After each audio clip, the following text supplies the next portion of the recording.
ঘিওর উপজেলার বালিয়াবাধায় ভিট পুলিশিং সভা অনুষ্ঠিত। ভ্রাম্যমাণ প্রতিনিধি আল মামুনের তথ্যচিত্রে বিস্তারিত।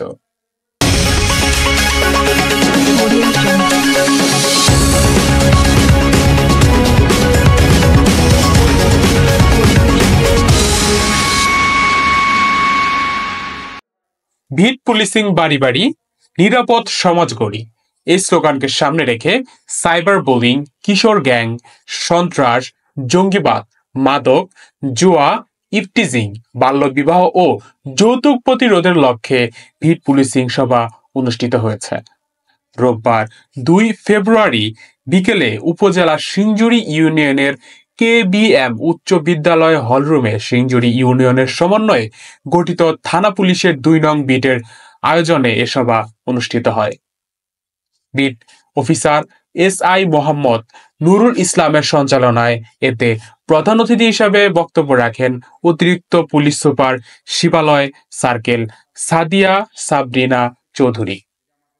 সিংজুরি ইউনিয়ন পরিষদের চেয়ারম্যান আবু মোহাম্মদ আসাদুর রহমান মিঠুনের সভাপতিত্বে এ সময় বক্তব্য রাখেন ঘিওর থানা officer in charge OC Mohammad Rafiqul Islam, union বিএনপির সভাপতি মোহাম্মদ আবুদুল কাদের মিয়া, সাধারণ সম্পাদক মোহাম্মদ রেজাউল করিম রেজা, KBM উচ্চ বিদ্যালয়ের প্রধান শিক্ষক স্বপন কুমার শীল, সিনিয়র শিক্ষক মোহাম্মদ শফিকুল ইসলাম, ঘিওর প্রেস ক্লাবের সাংবাদিক আল মামুন প্রমুখ। এ সময় বক্তারা বলেন,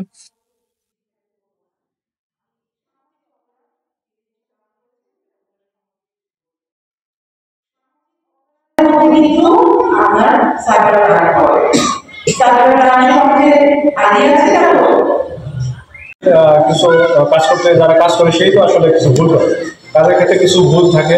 আমাদের আন্তরিকতার করে আমি কিছু বক্তব্য শুরুতে বলছি, আমাদের আন্তরিকতা বা চেষ্টার কোনো বা পরিশ্রমের কোনো ঘাটতি নাই, তারপরে কিছু ভুল ভ্রান্তি থাকে। তবে এক্ষেত্রে কিন্তু আপনাদেরও কিন্তু কিছু দায় দায়িত্ব আছে। হ্যাঁ, আপনাদেরও কিন্তু শুধুমাত্র পুলিশেই সংস্কার হবে এরকম না। আমাদের দেশের সাধারণ অপমান জনসাধারণ তাদের কিন্তু মানসিকতার কিছু পরিবর্তন আসতে হবে। এই দায়িত্ব কিন্তু আপনি এড়াই যেতে পারেন।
ঘিওর থানায় আমার মনে হয় মোটের পুলিশ সদস্য আছে 60 থেকে 65 জন, আর প্রতিটা ইউনিয়নে গ্রাম আছে, ইউনিয়নে আমার মনে হয় কমপক্ষে 30টা ইউনিয়ন, তাহলে 7টা ইউনিয়নে কত মিলে গ্রাম আছে?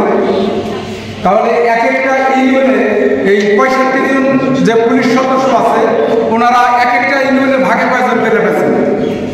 এখন আমরা যদি পুলিশ প্রশাসনকে আমরা যদি সহযোগিতা না করি তাহলে পুলিশ প্রশাসন কিন্তু আমাদের সহযোগিতা করতে পারবে।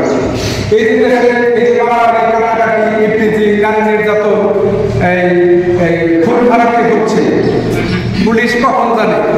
যখন ঘটনা হয়ে যায় তারপরে জানে। আর আমরা কি করি? আমরা পুলিশকে দোষী যে দেশের পুলিশ তারা আসে। এখন মারামারিটা করলো কিন্তু আপনি আর আমরা কি পুলিশকে দোষ দেওয়া কি আমাদের ঠিক হবে? এটা কি আমাদের ঠিক হয়? তাহলে পরবর্তীতে যেন আমরা পুলিশকে এভাবে না দোষী। আপনারা দেখছেন অগ্রযাত্রা টেলিভিশন।